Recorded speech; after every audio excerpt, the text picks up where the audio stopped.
ايه؟ يا رب تكونوا بخير. النهارده هعمل لكم صينيه فراخ مشويه في الفرن روعه.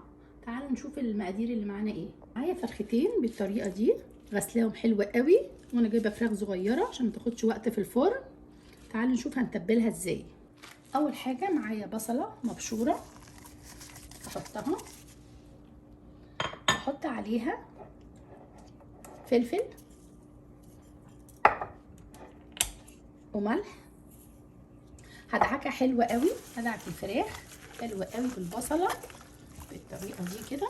دخل البصل بالفلفل، دي اول خطوه في الفراخ المشويه.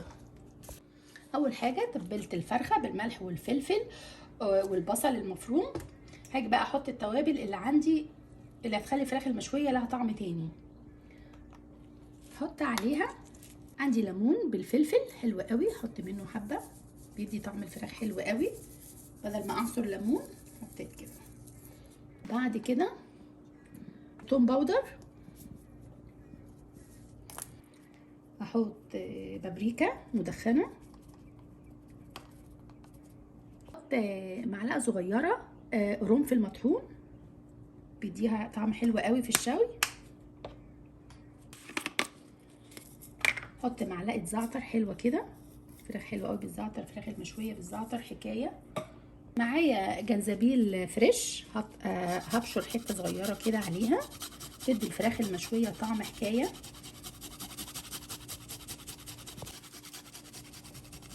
معلقه مبشوره بس كده، تعتبر معلقه صغيره جنزبيل. ريحه الجنزبيل وانا ببشره ريحته حلوه قوي. هاجي كمان فصين توم فريش ابشرهم بنفس الطريقه، احط فصين لان الفراخ المشويه بتبقى بالثوم حلوه قوي.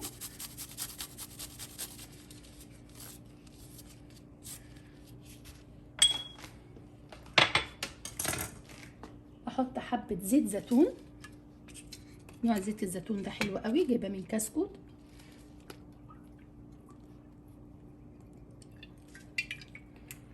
ريحه التوابل والبهارات مع الزيت مع الثوم رائعه يا جماعه. هرجع تاني اتبلها حلوه قوي كده. كده انا خلصت خطوه الفراخ، تتبيله الفراخ المشويه حلوه قوي. تعالوا نشوف الخطوه الثانيه ايه. هركن الفراخ دي على جنب واجيب صينيه فوين كده واحط فيها بصلايه كبيره بشرها كده. الفراخ المشويه احلى حاجه فيها ايه؟ البصل. فانا جبت بصلايه، احط كده حبه فلفل وحبه ملح وورقتين لوري كده. احط اللوري كده يدي ريحه حلوه. احط بقى رشه روزميري. روزميري دي في الشوي الريحه ايه؟ خطيره. بتخلي ريحته حلوه قوي. وادعك الحاجات دي حلوه قوي، البصل مع الملح مع الفلفل، دعكه حلوه كده بالطريقه الحلوه دي. جهزنا الصينيه، هاجي ارصص الفراخ عليه بالطريقه دي. فراخ متبله حلوه قوي طبعا، وكل ما تسيبوها شويه في التتبيله بتبقى احلى. تقطيعه الفراخ دي حلوه قوي، وفراخ صغيره هتستوي على طول. هاجي بقى اجيب التتبيله اللي عندي دي احطها ايه هنا.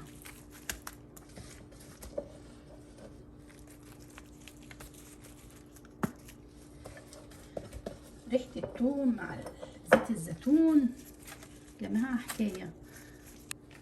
انا خلصت الصينيه بالطريقه الحلوه دي. تعالوا ندخلها الفرن، بس قبل ما ادخلها الفرن هرش عليها برضو حبه زيت زيتون يديها تحميره حلوه كده.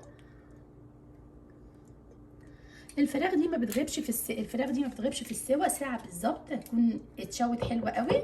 وجهزت الصينيه بالطريقه دي، هدخلها الفرن دلوقتي لمده ساعه، وتعالوا نشوف هنقدمها ازاي.